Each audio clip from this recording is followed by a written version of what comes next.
Not because I hate the movie, it's because the ideology is actually, for a lot of people, their religion. Greta and Margot. While it can sting to win the box office but not take home the gold, your millions of fans love you. You're both so much more than Knuff. Hashtag Hillary Barbie.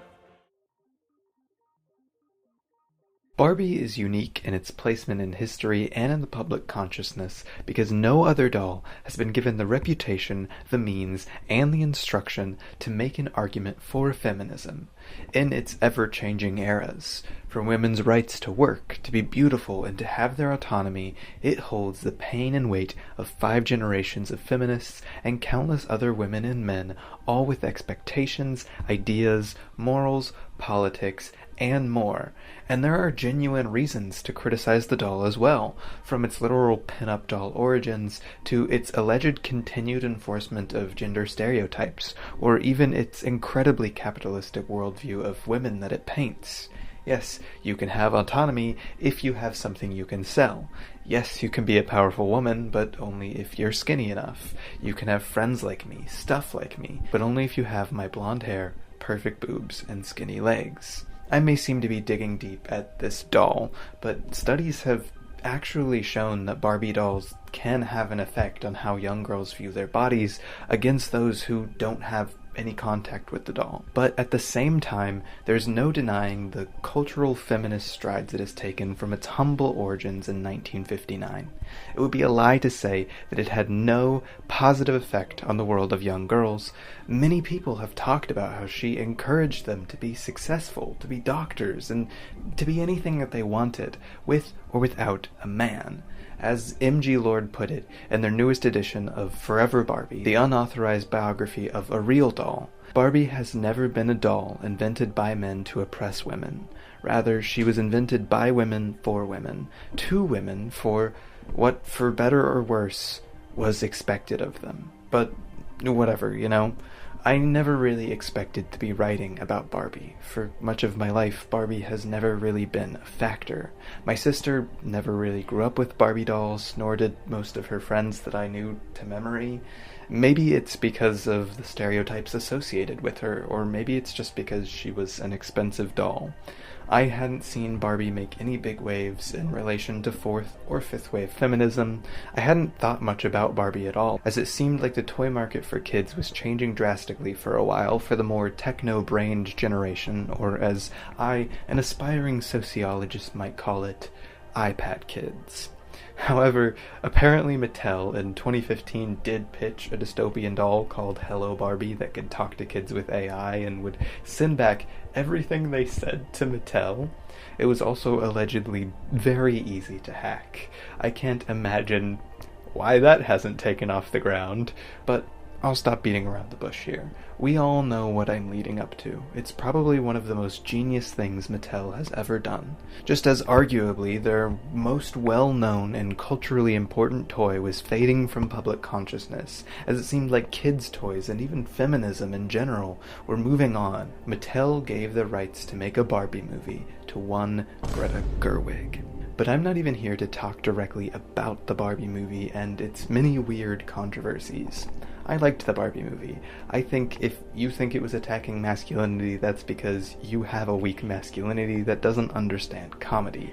But I also think if you hated it for being a shell of a feminist message, trying its hardest not to be a soul-sucked capitalistic fever dream, I also understand where you're coming from.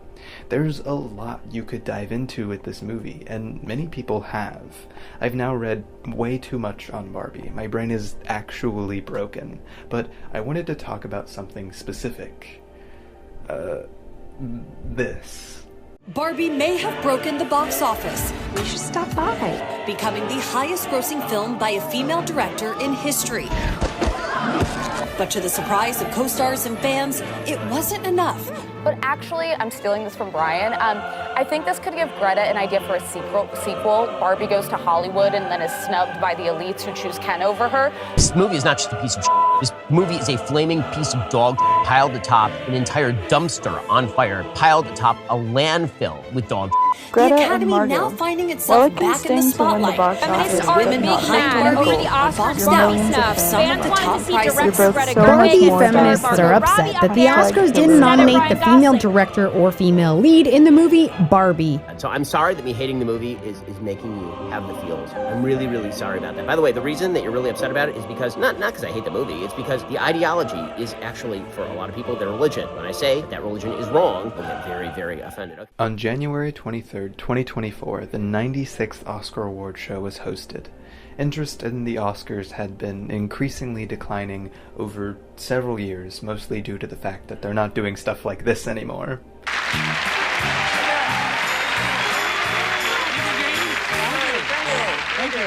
But this year it was different. There was a lot of hype around the results of the Oscars this year, because there were two cinematic giants that both had been nominated a lot. I, of course, am talking about Barbie and Oppenheimer. These two movies captivated crowds with one of the most viral movie rivalries I've probably ever seen. Everyone wanted to see if Barbie would win anything after its 8 nominations, and everyone wanted to see if Oppenheimer would sweep, which most people knew that they would. Now, unfortunately, I didn't actually watch the Oscars this year because I'm not in America and they air at the worst time possible for being on a 6-hour time difference. But the next morning, what I woke up to actually blew my mind. Barbie, out of its 8 nominations, only grabbed a win for Best Original Song, a category it was nominated for twice. But that wasn't inherently what was surprising to me, for as much as I like Barbie, this just wasn't Greta's best work by far, and while it was funny, it was nothing too crazy on a script level. The only other thing I might have expected a win from was, like, production design, maybe one of the performances, but people didn't agree with me, I guess. So after weeks of people like Ben Shapiro roasting the Barbie movie, twice for some reason, and people calling it woke, anti-men garbage, and other people calling it one of the most amazing feminist movies they've ever seen in forever, the results that everyone had put so much stake into were in, and it was not what people expected. Hundreds, if not thousands, of people went online to vent their frustration about Barbie not getting more wins. News accounts posting about it, Hillary Clinton posting about it. People went insane, and this is what I thought was strange, because see, I really like Barbie. I think it's a really funny, cute movie that tries to do a pretty simplistic takedown of gender stereotyping, all while being a bit of a capitalistic nightmare. I have a lot of problems with the movie. I think it's probably the weakest direction I've seen from Gerwig, as I've stated, which isn't to say bad. She's easily one of my favorite directors, like, ever, but it's just not that notable here.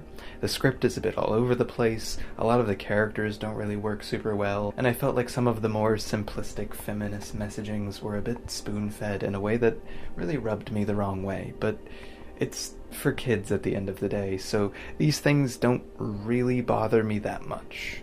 There's a lot to love in the movie, so when I woke up to see this, I had to try and understand what was happening more, and that's what led me to make this video, because this kind of thing has happened honestly many times, but just not to this scale that I had seen, and it will keep happening unless we figure out what is happening, and know how to recognize when we've moved away from the point and started digging into a cultural war of weaponized language.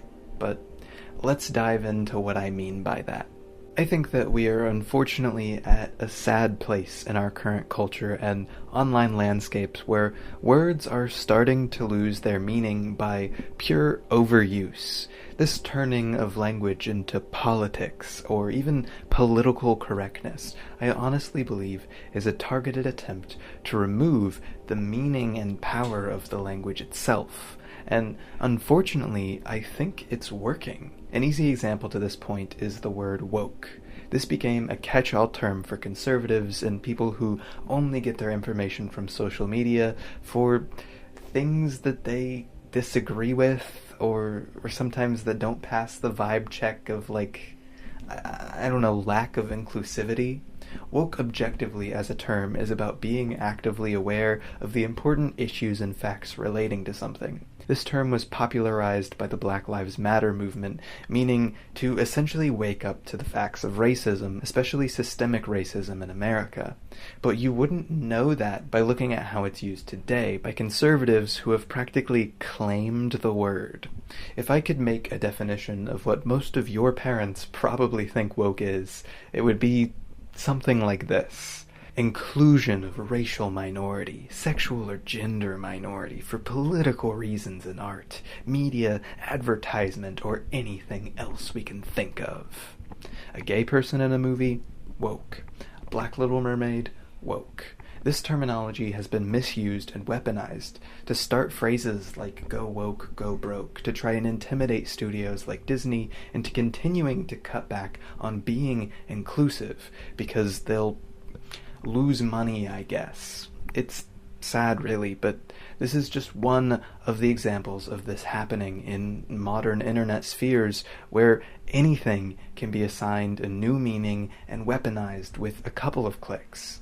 Even the term political has practically become a synonym of woke, specifically for people who don't believe in stuff like equality for LGBTQ and POC. And this one becomes a lot more clever in a dark way because you can casually use it in conversation and denote that you don't think gay people should exist at all without having to say anything concrete or provocative. You can just say, oh, I didn't like that these characters were in the story, it just got too political.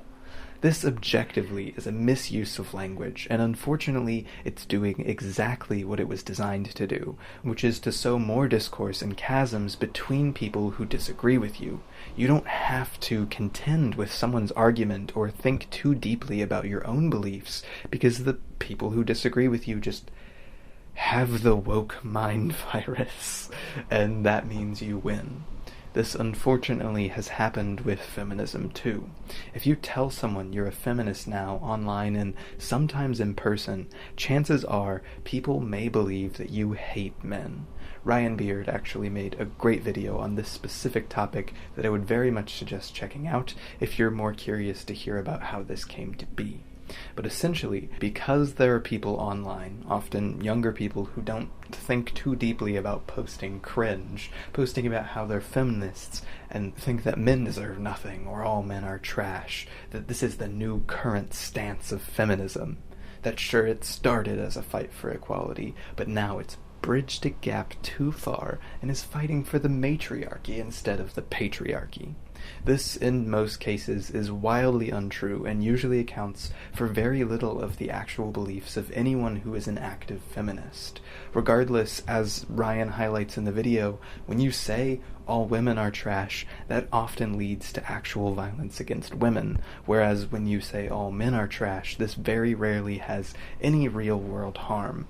This is a silly view, but it's also so prevalent that I'm honestly getting to the point that I'm not even shocked when I hear in-person human beings repeating some of these things about feminism today.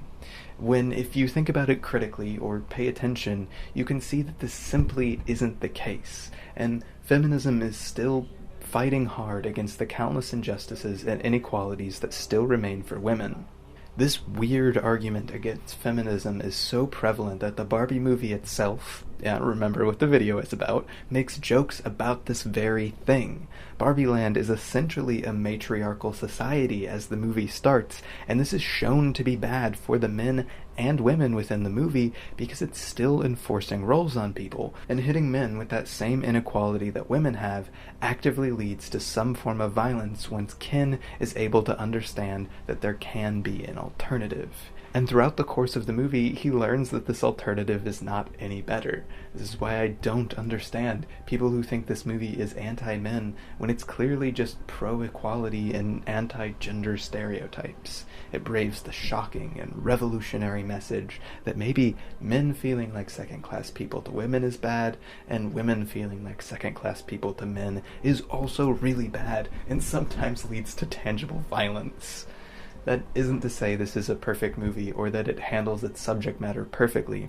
There's a lot to be said about the capitalistic weaponization of wokeness or feminism as a tool to make things seem more progressive, but essentially sell you the same status quo. But we'll get more into that later.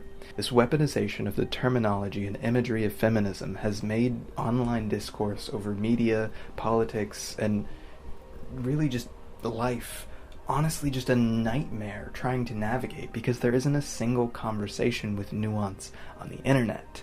And this was the perfect political and social climate for the release of Barbie. And I'm sure studios and even Mattel knew this. You can see it in the marketing, promoting the movie for people who love Barbie and people who hate it, invoking that this movie would be something subversive to a traditional Barbie narrative. When the movie was released, everyone had to check it out, just to have an opinion on it. This was absolutely helped by the dream scenario of Barbenheimer, which could have its own video. Love it or hate it, you had to see what it was going to be like. You had to see if you heard correctly, and it was going to be political and feminist and anti-men trash. Or if you should trust Queen Gerwig's auteur sensibilities as she crafts the single most important movie for feminism ever. Or if you heard right, and it was going to be capitalistic propaganda disguised as a feminist picture, where they were lucky enough to get Greta Gerwig to sell out so they had credibility and talent behind it. But again, I'm getting ahead of myself. Either way, this movie begged people to bring assumptions into their viewing experience, and bring assumptions people did.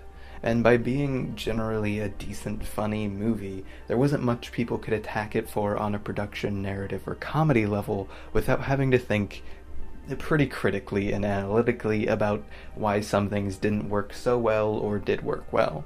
So all they could attach onto was the messaging of this film. This is supported by the narrative of the film taking specific time to spell out its messaging pretty directly for its audience, who may or may not have heard any of these things before. It doesn't do this perfectly, in my opinion, and the big everyone talked about it all the time speech is actually one of my biggest complaints about the movie, because I think it really just doesn't work well within the narrative, with the mom character being pretty underdeveloped and forgetful for me. But I also understand why so many people connected to this speech, and I hesitated to ever bring up this complaint because of what was happening online during all of this. And we all know what was going to happen.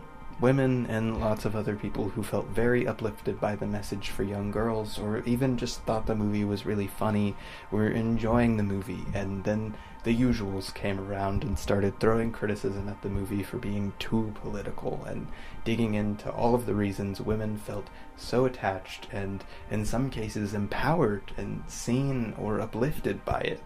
So this then became a movie to defend, because all criticism online anymore inevitably becomes a war because of weaponized language. And because Oppenheimer was coming out at the same time, a movie that is decently more appealing to people who wouldn't like Barbie for being too feminist, this was taken to the point where they had to defend Barbie against Oppenheimer so it could get the respect it deserved and not be overshadowed. And all this was happening while every company involved was raking in tons of cash, which isn't inherently a bad thing when it comes to people getting genuinely excited to go to the theater again. It was truly something amazing to see, since theaters had been pretty sparse for so long since the pandemic. This went on for a long time, with countless media personalities coming to its defense, and people like Ben Shapiro making the most embarrassing videos of all time, telling you why it's woke political garbage. But the thing that's really important to remember here is it's just not.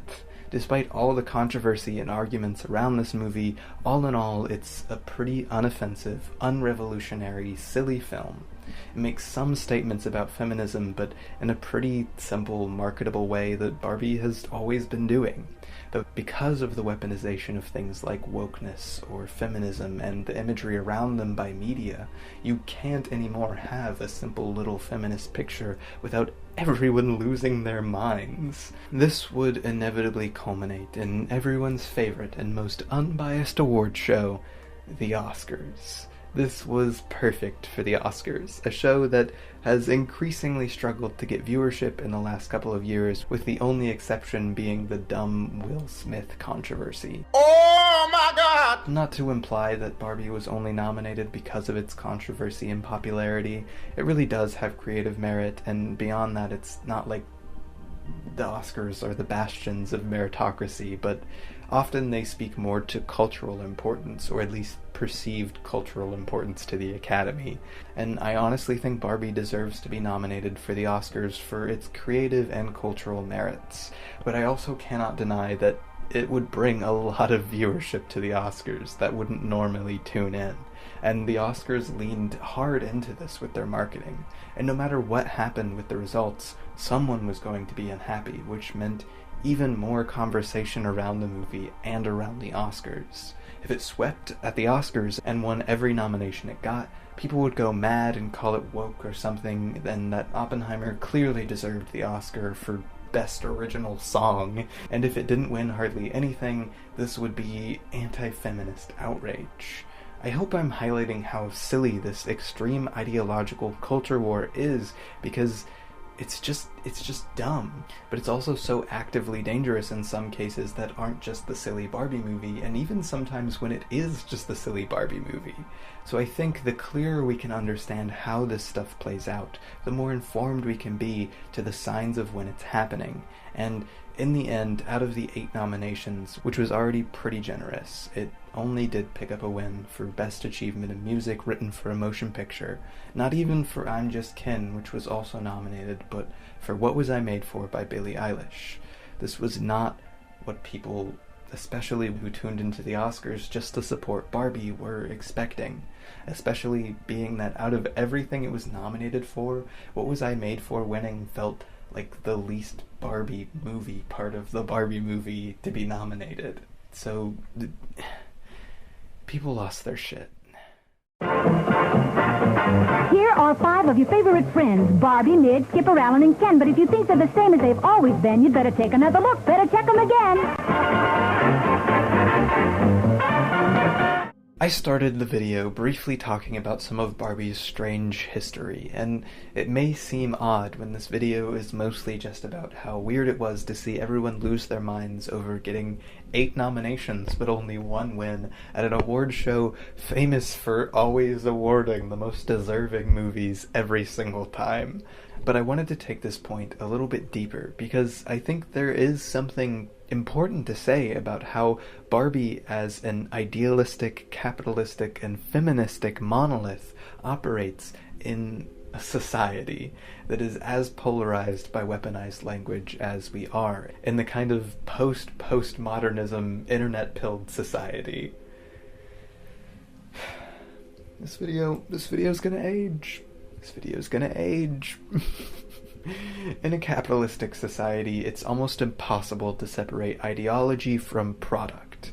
Capitalism forces everything to go to its monetary extreme, whether that's getting the lowest prices anywhere in the universe from child labor, or turning every bit of your identity into something that can be sold back to you.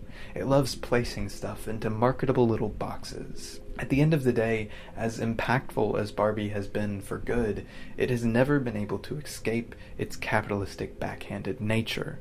This is what makes Barbie such a hard topic to broach, and why I felt I needed to do so much research before writing this video.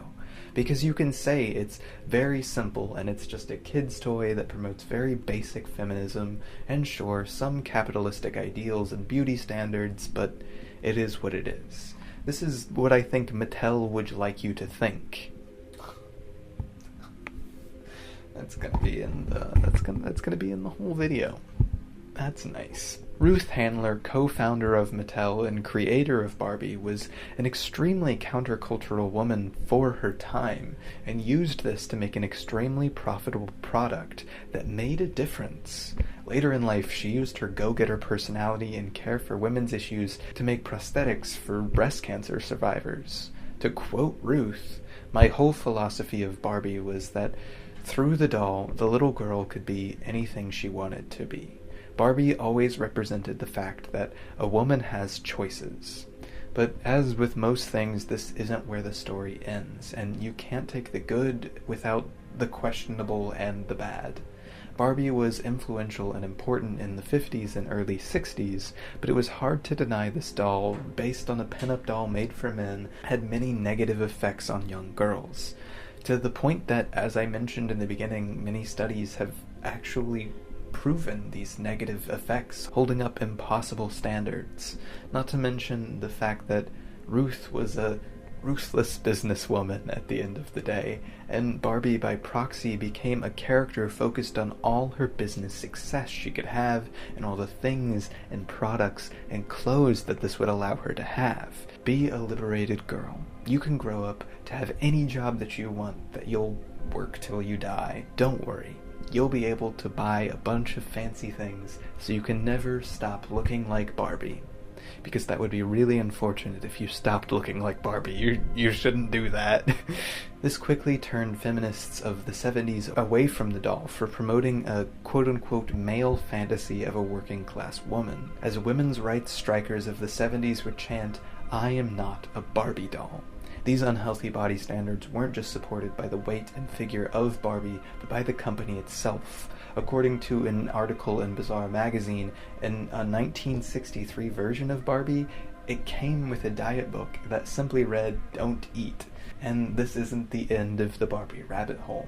At the end of the day, Ruth Handler was no pillar of virtue in the business world, as she and several other Mattel executives in 1978 were indicted by a federal grand jury for conspiracy, mail fraud, and giving the Secretaries and Exchange Commission false financial statements for the company. She pleaded no contest. She was fined $57,000 and sentenced to 2,500 hours of community service. And not to be too hyperbolic, but this is what is always hidden behind Barbie today. Even when they get artists like Greta Gerwig, who genuinely is a great storyteller, who's passionate about women's issues, just like Ruth, the Barbie movie is a product to make money and to sell more products to little girls, and ultimately to sell ideology to little girls.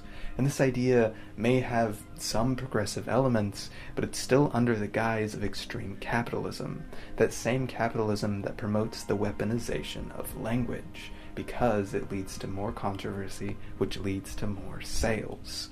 Capitalism forces everything into boxes that we can label, and although in a postmodernism sense, there is some form of trying to break out of this rigid box understanding of the world, companies will fight tooth and nail to make sure we still put all of these new ideas, new words, and new values into little boxes that can be sold back to us. Capitalism in its pure form isn't even ideology being sold, but it's selling becoming the ideology.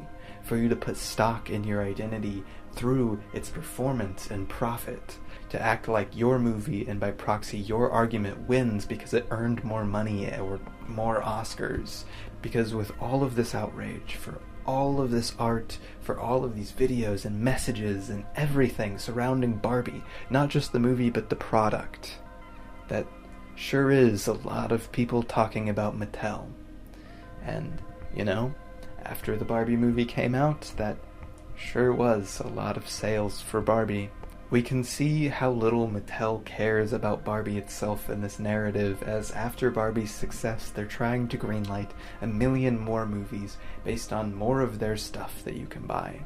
And, you know, honestly, I can't wait to see how they tie the 8-Ball movie into my ideology in a way that I feel compelled to defend against the next Christopher Nolan movie, and it ends up, I don't know, sweeping the Oscars due to online riots.